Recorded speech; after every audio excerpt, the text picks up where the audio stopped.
Okay, hello. I see that some people already joined. Welcome. Let's probably wait for a couple of minutes for other people to join.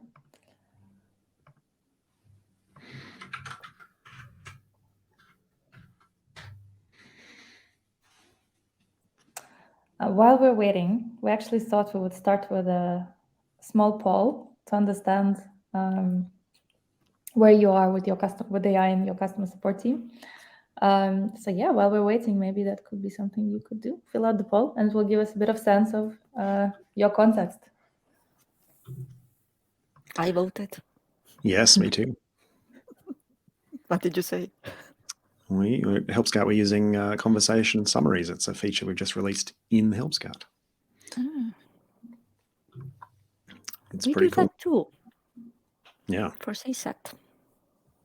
To remind people what it was all about. Oh, it's like gold when there's a summary of a long conversation and you realize someone, or in this case, something has done the work of reading 100 messages and figuring out what's actually going on. Yeah. Yes. So good. Very long transcripts can be really hard. Yeah.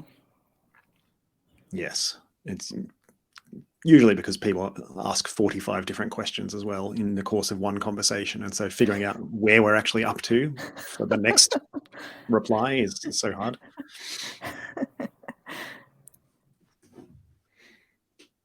Yeah, because the long ones can get really long. I've seen like 45,000 messages going back and forth. Yeah. We capped it at that in our NLP engine. That seems still quite large. Yes. And the longest conversation in character count was as long as 41 Bibles that clogged our pipelines also. You would not imagine this kind of data there, but it is. No. I hope it was resolved in the end. Yeah. It was. Was it about Bibles? No, absolutely not. I think it was some automatically generated well, that's less content. Fun. Yeah.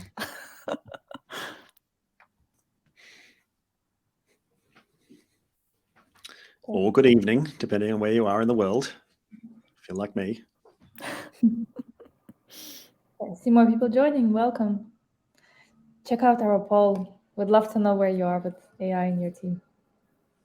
Absolutely.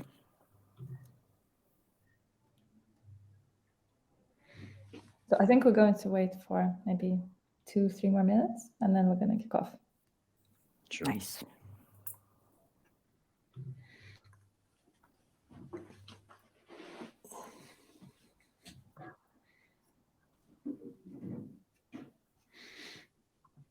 So I've got some very old technology behind me. Analog. It's an analog version of a large language model. Yeah. It's a portion of it. You can type some language on it. But it belonged to my grandfather. And you have a typewriter. Yeah. Oh, yeah, you do? Wow. Can't point this way. That way. Yeah. There. It's pretty cool.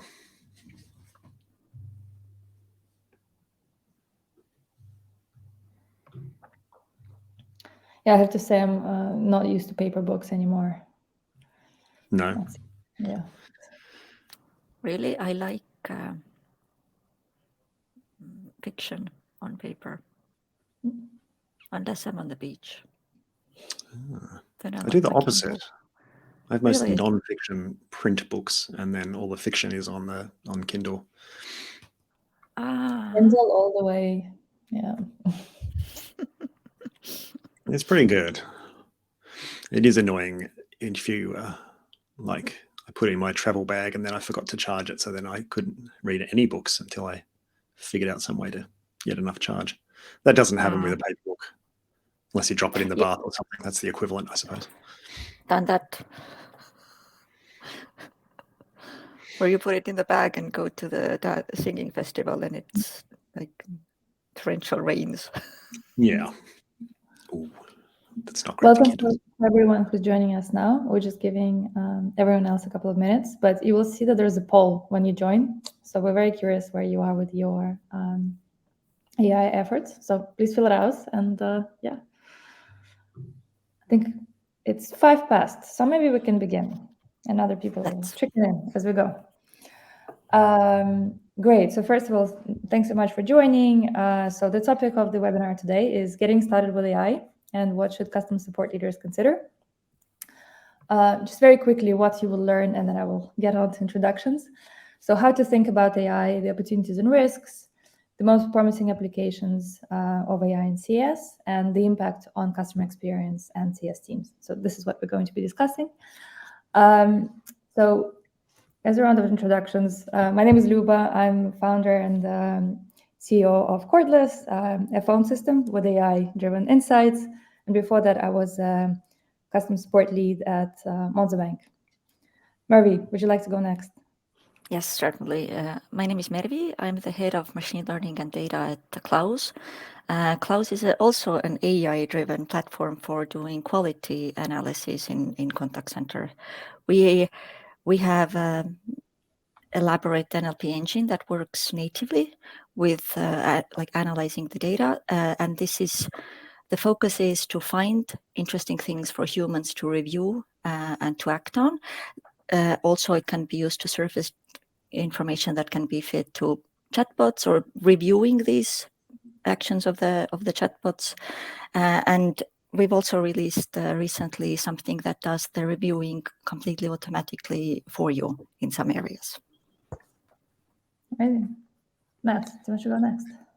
Yeah, my name is Mathew Patterson. I spent about 10 years building and running a customer service team for Campaign Monitor, which is another email marketing application. But now I'm at Help Scout, which is a customer service software platform with your help desk and your knowledge base and your chat widgets and all of that kind of good stuff. And at Help Scout, I talk about and write about and make videos about all the different ways we can deliver better online customer service. Cool. Sounds good. So I'm very excited to discuss AI topic with you. You know a lot about it. So just in terms of the plan for the webinar, so the bulk of it was going to be a discussion, quite an open one. Please react, ask us questions. We will have a bit of time for the Q&A, so at the end we will get to them. And also please fill out the poll. We'd love to know where you are with your AI, and we will also run another poll a bit later. So that's it in terms of the plan for the webinar. Let me just stop sharing and actually kick off the discussion. So where I thought I would start is, thing is, AI is a very overused term. We've been talking about AI for years, and chatbots have been around for a really, really long time. But clearly there was a big step change recently. And so I thought before we actually jump into the AI topic that we actually define this a bit, like what has changed and why is it important? So I thought I'd ask Mervi to comment on this as a machine learning and data expert. Yes, I think the major thing that happened in the winter obviously was the storm of ChatGPT and everything that came with it. It's not that like these kind of models, like this, it's the first kind of model, but this was the thing that put it, like everyone is talking about it. You go to the taxis, they're talking about it. What it means for the customer service that we see is that these generative bots have been emerging, where bots used to be more about like very intent driven, classic, like supervised modeling was behind that. And then this ability to generate very nice looking and sounding text is being deployed. But the problems there are that it's very hard to control these things, and the hallucinations can make it somewhat weird, and how to control what they're doing exactly, and how can they be sure that they are not telling something to the customer that is not actually true, like giving status of the account of someone else's, for example, or something like that. So how to keep it within bounds?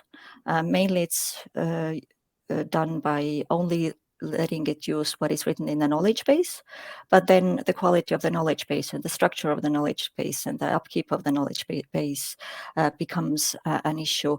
And also other things, it can help agents, or we have seen that it has been used to, like sometimes if the agent is frustrated or they don't know how to word it, like helping them to do that can be useful, especially if you're interested in very uniform way of how your customers are treated.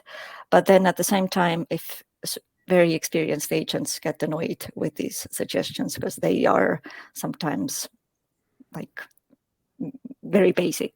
So it's useful maybe for the beginners, but not so much for the experienced. And I think where this is going is how to figure out how the generative bots can be work together with this, like know where you are, or like these classical NLP bots that's been they have been around, I don't know, 2016, way before that, when they first emerged, being a little bit not so adequate, but they have also evolved quite a lot since then. Mm-hmm. Yeah, makes sense. Matt, what do you think? So how should companies think about AI in customer service, and what are the opportunities and risks? Yeah, you're right. Like it's such a broad topic, but if we're thinking about someone now who's thinking about AI now, I would say the first thing you want to do is like make sure you understand what you're actually trying to do. I mean, to use Help Scout as an example, nobody's coming to Help Scout because they want to get really good at managing emails from customers. It's a job they have to do, but that's not the point of the job. The point of the job is they're trying to help their customers do something so that they can hold on to those customers and grow their business. So whatever you want to do with AI, you should be thinking about it in the terms of what are we actually trying to get done in our business? So that's the measuring stick that we're using. How is AI going to be applied to help us do that thing that we need to do more quickly or more cheaply or larger scale or in a new way that we couldn't do before?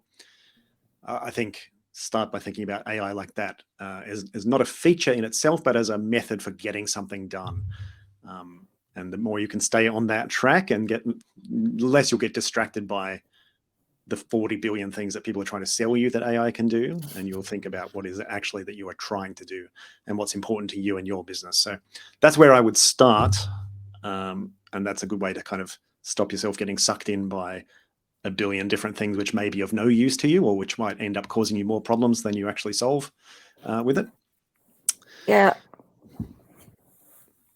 I wanted to echo that this thought that you have to be reasonable in what you want it to do, and you have to be you have to understand what you want it to do first. Like it cannot solve everything. It does not know about your last week's release. It will never know. And like making sure that you also set reasonable goals to what you want to achieve with it. Like it can chat very well. All this human goodbyes, being nice, it can do very well.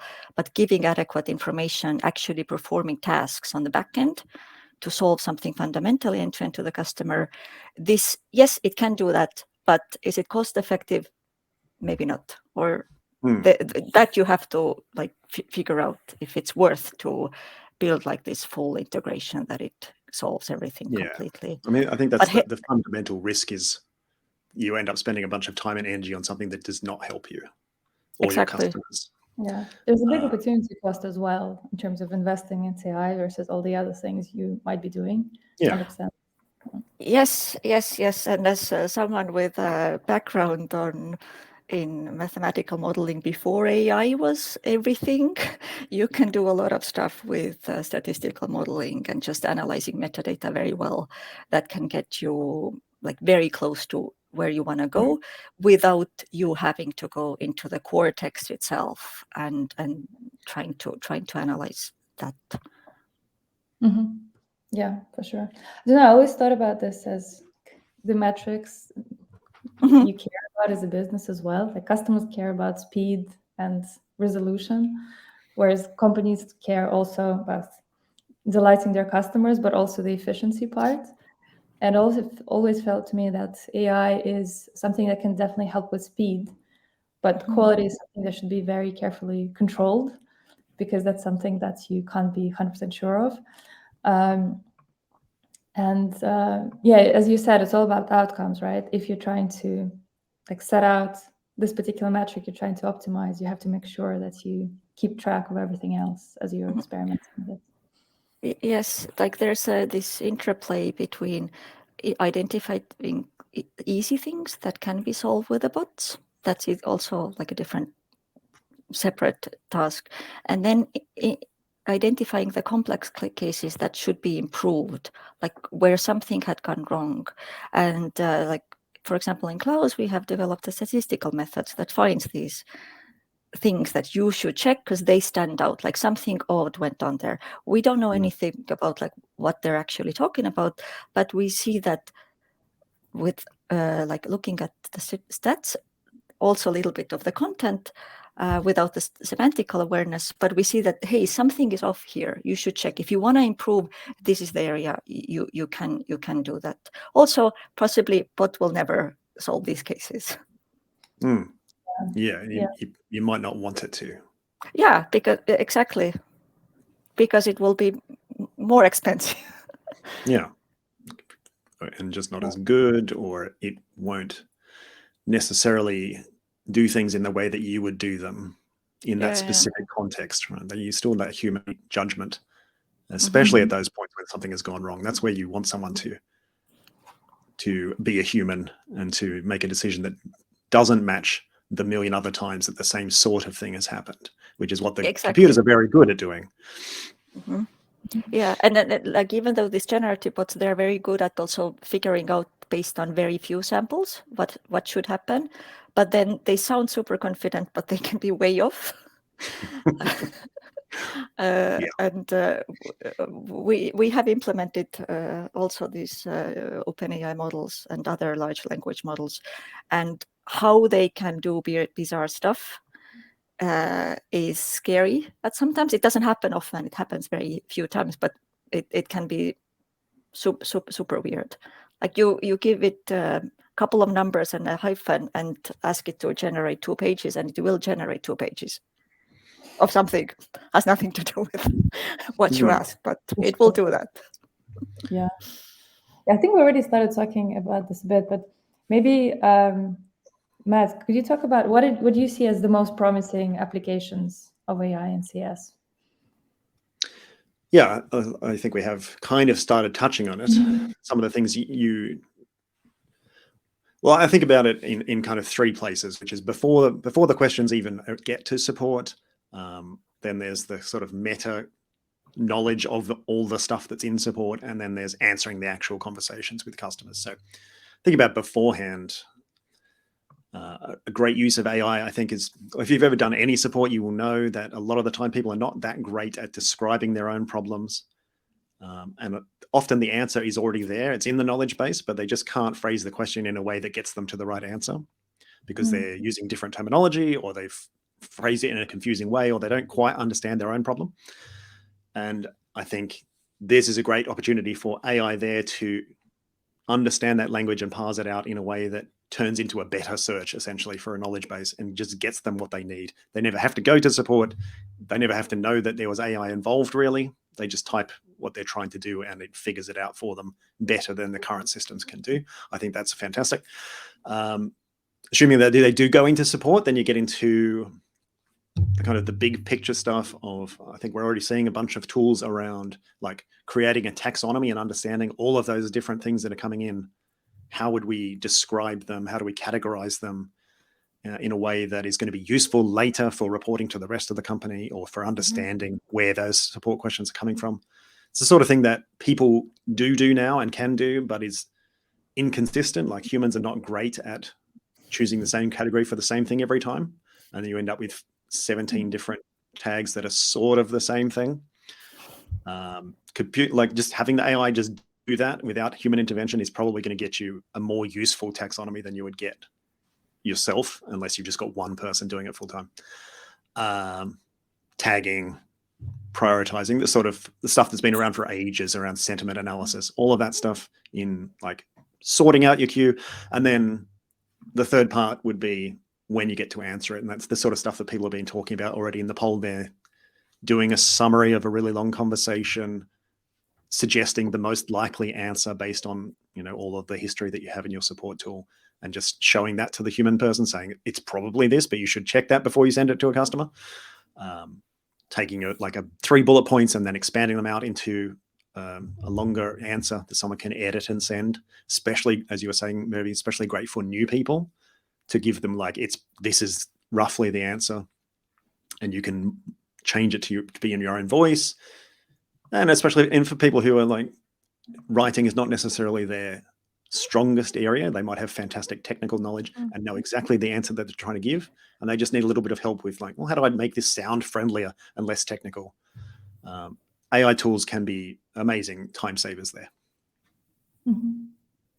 Mervi, what's your take on the most promising? I like this Matt's last idea. This is also something I've been thinking of, that sometimes you have these situations where a support agent is translating an engineer's words, and actually you can use AI that the engineer writes the answer themselves, and they make it just like readable for a normal person. Something like that. Yes. Yeah, I think I really like how you structured this in terms of the customer experience. I think there's another aspect of AI that I really, really find promising, is around, it's not customer facing, but it's actually more for the team, finding the right content. And it's not even necessarily phrasing, but getting the right data out. I think it actually plays a lot to what Klaus is doing as well, just analyzing the content that you already have. And it can be both calls and conversations, and potentially even if you don't have, I don't know, a data analyst in your team, being able to ask that question of all your conversations and database and get the right answer back, and then make a better business decision later. Yeah. I want to say more about like this using for tagging and using for analysis. At Klaus, like we have a thing that analyzes the CSAT comments. And when I built this model, I analyzed 20 customers' data from all over the like industries. And I saw that people don't reply that differently. Like there's a lot of very, very, very similar content. Also, it's not very great on insight. It's one word. 25%, like a quarter of these comments had just one word. It could be even an emoji. So what can you do with it? But then to very quickly go to these longer ones, and the ones that people have really bothered to say more, is crucial. So we devised a method to like, you still need to read, because it's very bad to categorize that. There's something more that you should really go look at these. But we help you get there faster. Like it doesn't do this decision for you, but it helps you like, okay, this is done. We have categorized this as people saying this is good or good support, or it was fast. One of these areas that appear in these comments. But if somebody has written like 114 words short story, then maybe you should go and check there could be some product insight or something like that there. And with these large language models, every issue that is like general human solvable, like was it happy or sad, or did someone ask a question, did someone say something that doesn't need like a trained knowledge, large language models are great in solving these things. Like we have built a tone analyzer that recognizes 27 different tones in the communication. It's beyond what human can do. Humans' cognitive limit is 8 different categories that it can do very well. And this thing that Matt referred to, that tagging manually with people, I've analyzed countless of tagging situations in different help desks, and I've seen that this Pareto principle applies everywhere, that 80% of the things are in 20% of the categories, and it really depends on the quality of these categories, who set these things up. It happens that everything is in the other category, and then what you do with it You would have to recategorize it very hard. Mhm. Yeah, I think there's huge, like at a very basic level, something that I'm excited about AI is the ability to look at all of the data, because as soon as you get any sort of scale, it just becomes impossible for a person to be like to really get an overview of the whole set, because you just can't. There's not enough time. And so you're always working with like, well, I think I've seen a representative sample of something, but AI doesn't have to do that. It can just look at everything. Yes, absolutely. Like this is very close to my heart, these representative samples and like sampling, especially when it comes to QA. On average, 2% of the conversations ever get someone to review these. And then how you pick this 2% is absolutely crucial, paramount. That's the most important thing. But it's also very hard. It requires data mining skills, and this is not typically what the support people are very good at. They're not supposed to be. So using tools that help you get to like, hey, there's something there, check this out, or know with AI, like know that this is good, this is solved. We see that solution was given to the customer by analyzing the text automatically. We see that the tone was good, like this, mark this as done and good and solid, and also see how it looks in the dashboard. Like if you do the same thing for all of your agents, every single agent has some kind of things, and you see that these people are good. You don't really need to go to the deep dive, or you see that these people received only positive CSATs, like these kind of like highlights that you can use, that, you know, just pat on the back that you're doing excellent job, keep doing it, as well as like something is off here. So like this, not every kind of like conversation, or like not every review done automatically is that crucial, because if you miss one, so what, 99 are done. So like in the grand scheme of things, you get a better result. But then understanding what does the solution do, does it match what you do manually, is very very critical. And sometimes you have to little bit also change your attitude, that I can do this automatically. It's not exactly what I do manually, but it gets me closer. It gives me like 70% where I want to go. And then I do portion of this like really deep analysis still manually, but like trust the thing, like even for conjecture, what is done automatically, just like the sheer amount of work that you don't have to do yourself. Yeah, for sure. I absolutely agree. I think from the calls perspective as well, I think most team leaders are able to listen to at most like 6 calls per week out of a potentially very big volume. And that means that, first of all, it's very time consuming, but also the team is not necessarily getting the support that they could. And also, if you do come across an issue, you don't know how widespread something is. Like, how should you spend your time in terms of training, for example, or upskilling the team and so on. And so actually being able to analyze all of this volume much more easily, and maybe, let's say, check a particular issue across your calls or text conversations could be so helpful. And that's definitely something that AI can already do for us. So.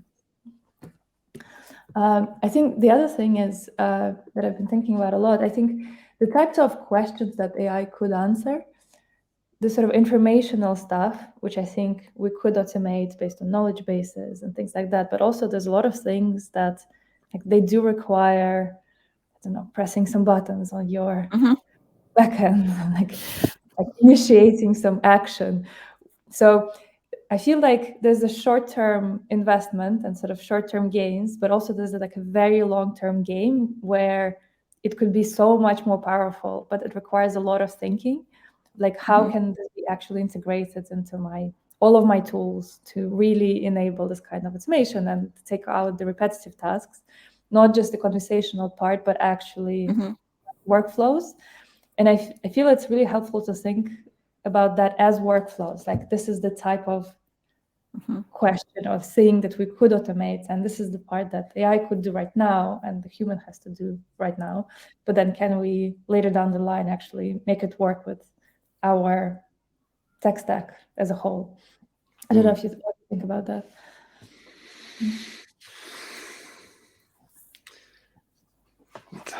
Yeah, I'm not going to jump in there. Mervi, leave that one with you. Okay.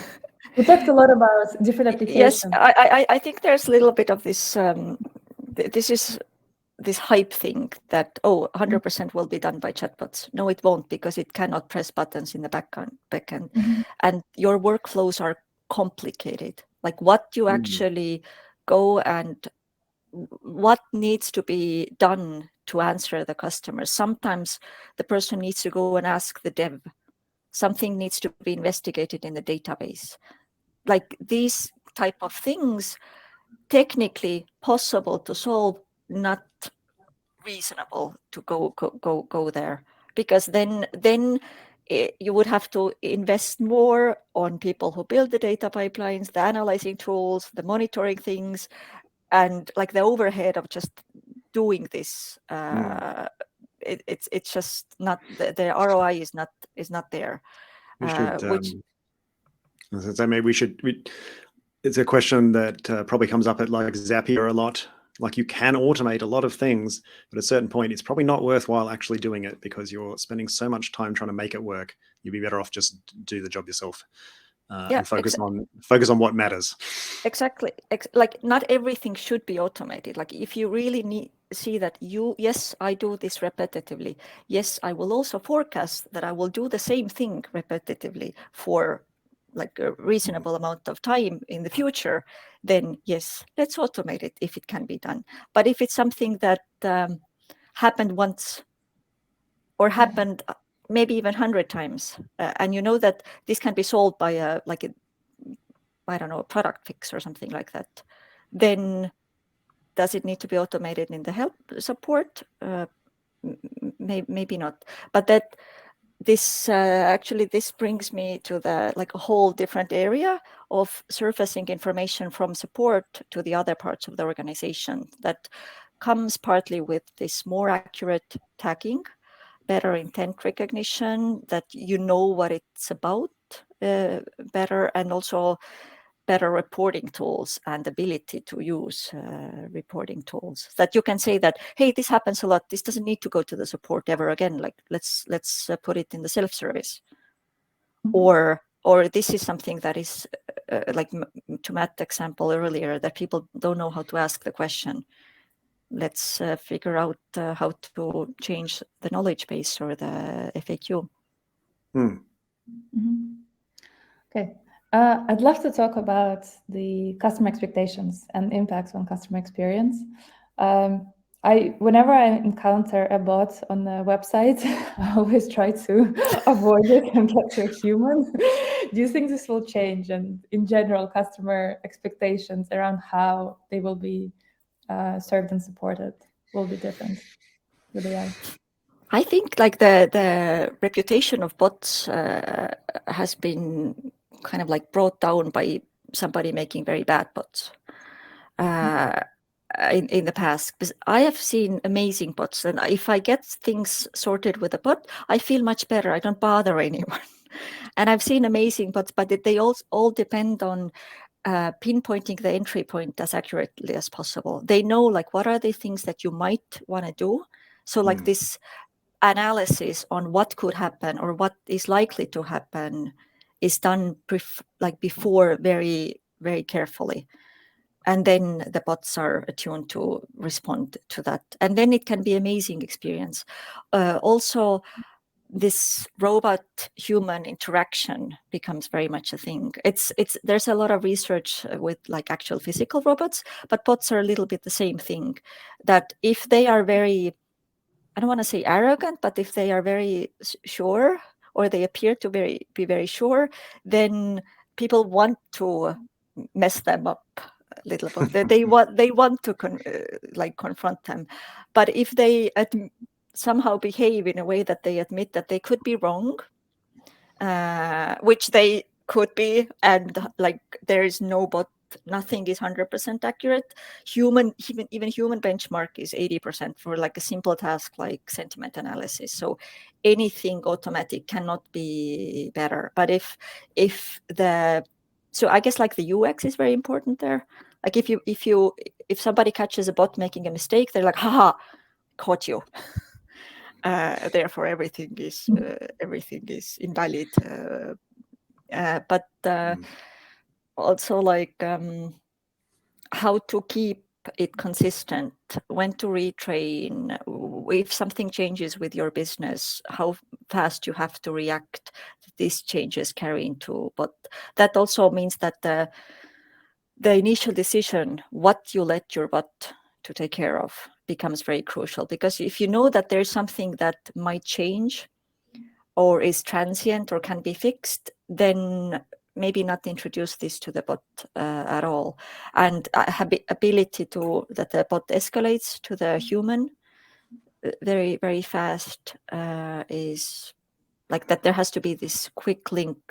And I think with this generative AI, when it becomes very hard to differentiate, is it a bot or is it a human?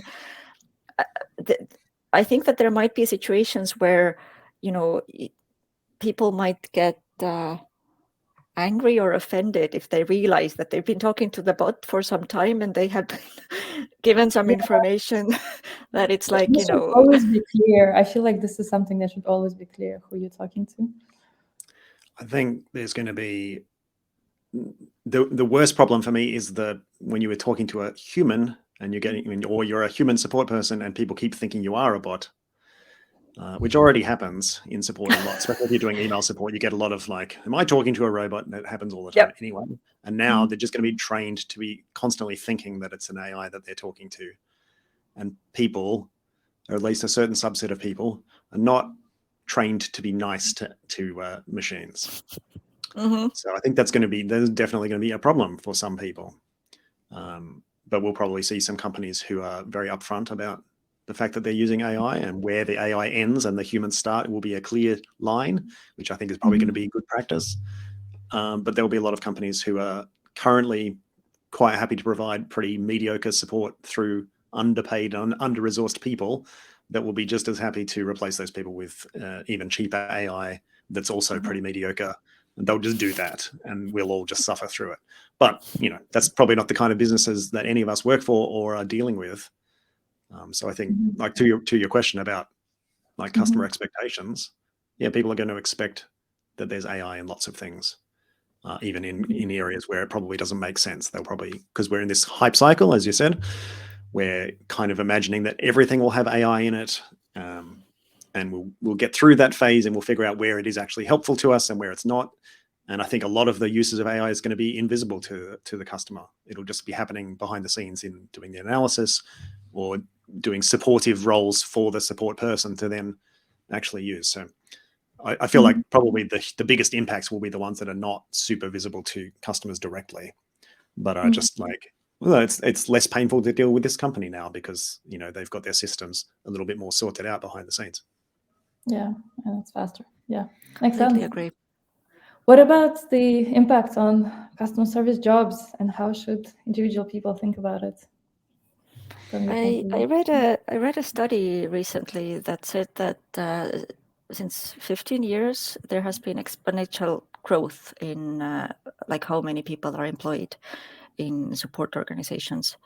So, and then they said that likely the growth will continue. It's just the ratio of human or virtual agent to human agent will change. So I think this is something that makes sense. I read recently about the introduction of ATMs and how there was a big concern at that time that all the bank tellers they're going to lose their jobs, understandably. But what actually happened was that creating ATMs meant that they could have smaller bank branches because they didn't have to have enough room for 20 staff. They could have 5 different small branches and spread them out. And because they could have 3 ATMs in that same branch that served a whole bunch of customers, and they just needed a couple of staff, but they ended up actually growing the number of humans.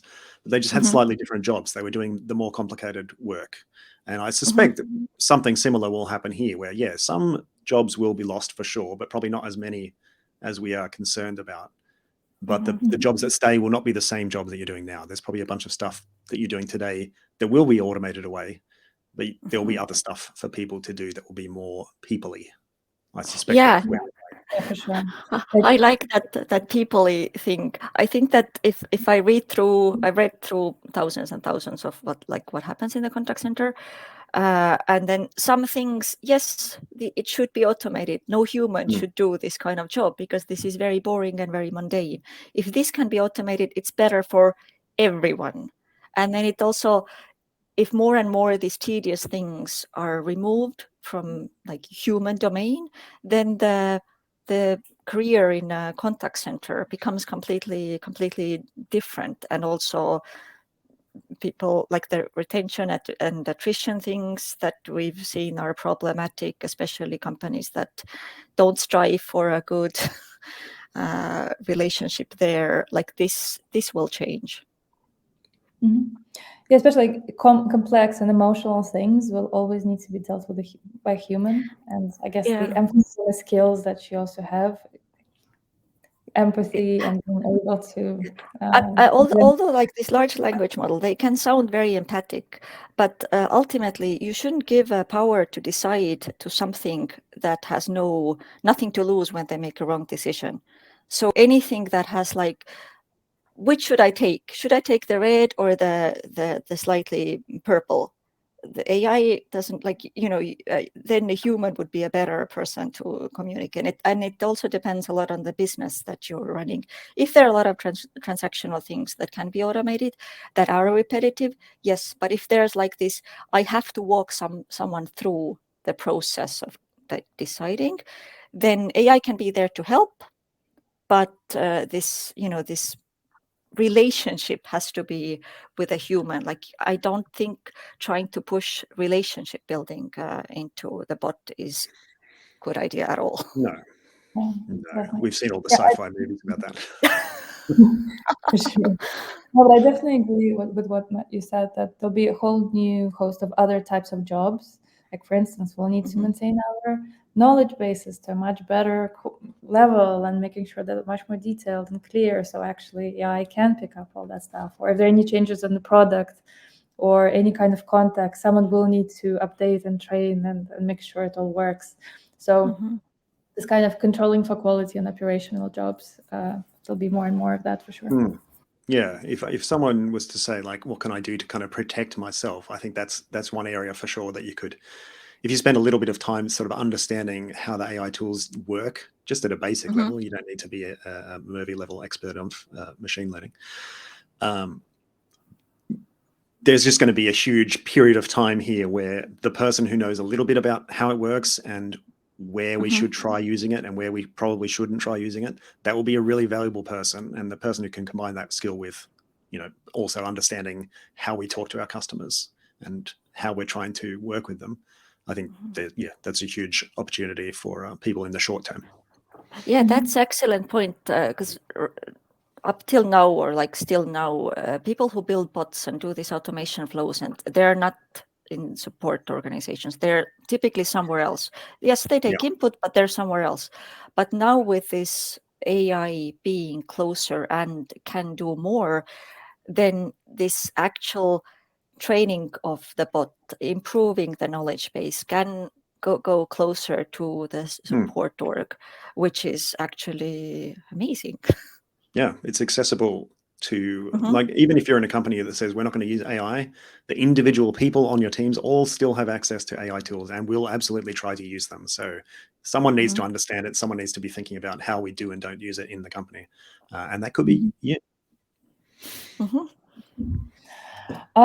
Great. So last topic. So I guess we're still at the beginning in a lot of ways. Have you personally seen anything, like great application? Maybe you encountered it as when you were trying to get some support, or maybe something that you're doing at Health Cloud or Klaus, which you think is worth calling out and people should be aware of, maybe consider implementing. I mean, I'll just quickly talk about Help Scouts. We mentioned it briefly before, that the ability to summarize something that's really long, like if when you're in support and there's a question at the bottom of the queue and you can see that it's had 45 replies and nobody wants to pick it up because it's such, it's going to be hugely painful just to get up to speed to understand even enough to start helping that person. And the fact that in Help Scout now, and I know in other tools too, that you can have the AI read through all of that and produce you, look, give me 5 bullet points of like what has gone on here to this point so that I have enough context to even understand the last few messages and to be able to help that person really quickly. It's such a huge time saver. It's just it's a thing that was not possible before. Pretty recently, these sort of tools came to exist. So I think that's just a really direct benefit to the person doing the job of support. At Klaus, since these large language models exploded, and we've been working on our data pipelines for almost 3 years now, and they became mature enough to have these, like the best models integrated recently. We've made like great use of it. Things that we thought that, oh my God, we have to train ourselves. With these models, they became a prompting question. We in spring we launched the auto QA, something that goes and reviews conversations automatically. And how we have approached it is that we define specific categories that we see that people actually use very often. Simple thing like grammar check. Yeah, this we don't do with an OpenAI, but we have other methods. But checking if somebody greeted, checking if somebody like said goodbye or like closed the conversation properly. This can be solved easily with a prompting. Figuring out if someone offered a solution or if the thing was resolved is a prompting situation, and that can be then auto QA that that yes, this thumbs up solution was found, and then you do that in bulk. So this is amazing. We also have a summarization feature that we use in our CSAT, and the point why we use it in CSAT surveys is that it's the median time between the conversation start and when the person gets the review. The survey is 8 days. You might not even remember what specifically went down there, especially if it was a long conversation. So in order to get a better quality CSAT, we give the recap of this is what happened. And then additionally to that, we also try to be the person who received this service and say, how would you comment this? To this initial block of actually writing something, to get over that and start the comment, because these free text things, we have analyzer for that also. So to get these things out of the customers is valuable. And I mentioned before how crucial it is to do the sampling correctly, to make sure that how representative your sample is. Do you get to the things that need your attention, to pinpoint this needle in the haystack? We have built a data mining tool inside the app to go and find these things. It also deploys a lot of the AI functionality that we do automatically, and you can do searches like, give me the tickets of all the agents whose CSAT was relatively lower to their peers. So it has this inbuilt agent performance metrics also also there that you can use to find. Otherwise, you would need to go to the analytics tool and say okay, these are my agents that I need to check, translate that back to the reviewing tool, and no one does that. Yeah, it makes sense.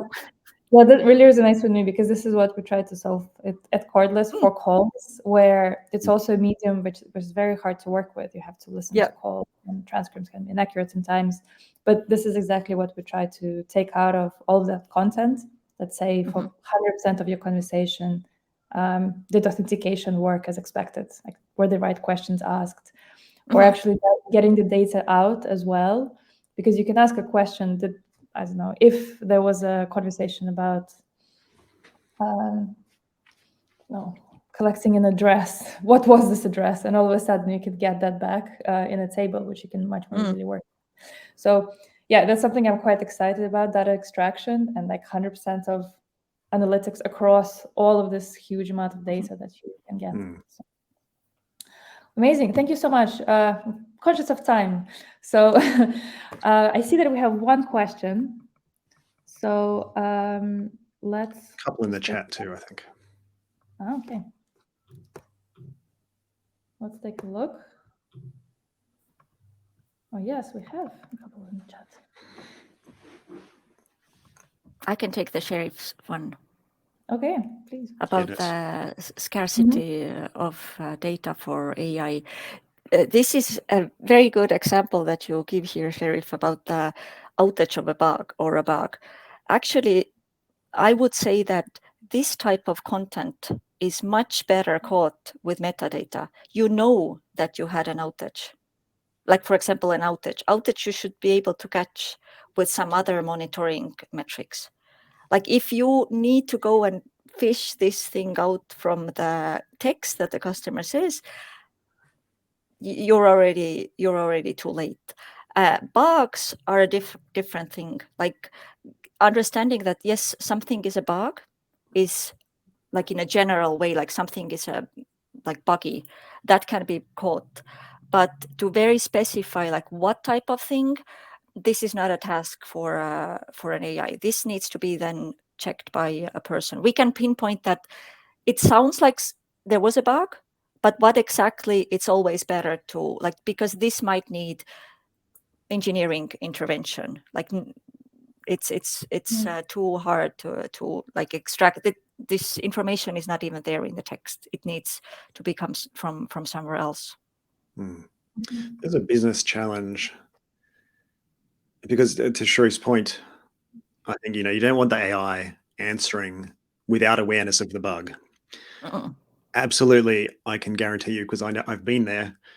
In real human-powered customer service teams, the same thing happens all the time too, which is you give the correct answer, but the answer is no longer correct because actually there is an outage or there is something else happening. It's like a business problem that needs to be solved. There's a business process issue there. So AI can't really fix that for you, but neither can just even the best support team. It's the information needs to be put somewhere so that you can adapt your answer in real time. So that, that's a challenge that kind of goes beyond what you can do technically, I think. Yeah, makes sense. I really like the next question about given that we know AI is not always accurate, is 100% coverage with low accuracy still better than 20% coverage with high accuracy? I don't know if the percentages are the right ones here, but you see what I mean. What do you think? I'm very curious what would be the low accuracy, because something that I encounter a lot is that human accuracy is 100%, and it absolutely is not. I've done very simple exercises with experts where they had to categorize if the issue that came into the bank was critical or not. There were 4 different levels, and the agreement was 23%, and they were all experts. And also, if I see, if we've analyzed data on our reviews, then what is the human accuracy? You don't want that number, which is also like the qualitative information is much more important there. So it really depends on having a very clear understanding what is the human accuracy you want to do. Because if your goal is to address the problem you want to find is that did the agent follow my internal processes? I no AI can do that. The accuracy will be so low that you don't want to do it. But can you get somewhere closer? Like, that your process is made up of these parts. Can I check 3 of these automatically? And if you can check 3 of these automatically with even 80% accuracy, it's awesome. The auto QA tool that we've developed now, we checked the category correlation with human reviewers. And we saw that for most of these categories that we developed, the accuracy was more than 90%. So yes, it gets something wrong. Yes, it can totally be, but it does, like out of 100 instead of 2 with human efforts, it does 100. So like, yes, it is better. Maybe not the 20. There it becomes a problem. There I wouldn't trust it, but it's like if you set what you can do with AI well enough, don't like expect too much of it. You can definitely get better results. You really need to understand, because there's no like one number for AI accuracy. It really depends on what you're doing and what you're asking the AI to do for you. Right. So yeah, you need to understand to that level before you can make a judgment about whether this is a good idea or not. Yeah, to properly to achieve when you're doing that. I guess that's the core thing to answer. Yeah, and then to properly answer this question, you would have to do exercise with humans and see what the accuracy level you can get, and then that is the benchmark. I always like to use the sentiment benchmark, human benchmark of 80% as like the top thing. And this is a very simple task. Was it negative or positive? And humans don't agree on 20% of the time. So if it gets more complicated, the categorization, then for sure automation is better because of the human cognitive abilities being that much, and the focus and the tiredness. Like if your human checks grammatical errors, it's very hard. It needs special training. If you do this automatically, yeah, it gets like something sometimes wrong, but like the gain is definitely there. Okay, well, thank you all so much. I can just want to come back to the polls very quickly. I can see that 30% are not not experimenting with AI yet, but everyone else is, and already working on chatbots, summaries, and some automatic reply suggestions, which is great. So that's really impressive, actually. That's a lot of people have already experimented with it. And I'm looking at the second poll, and it seems that, yeah, there's like a bit of a split, but people are leaning towards being excited about AI, which is great. Great. Well, thank you so much all for your time, and we will make sure to share the recording afterwards. And if you have any other questions for me or the other participants, please reach out to us. Thank you. Absolutely. Thank you so much. Everyone. Thank you. Bye.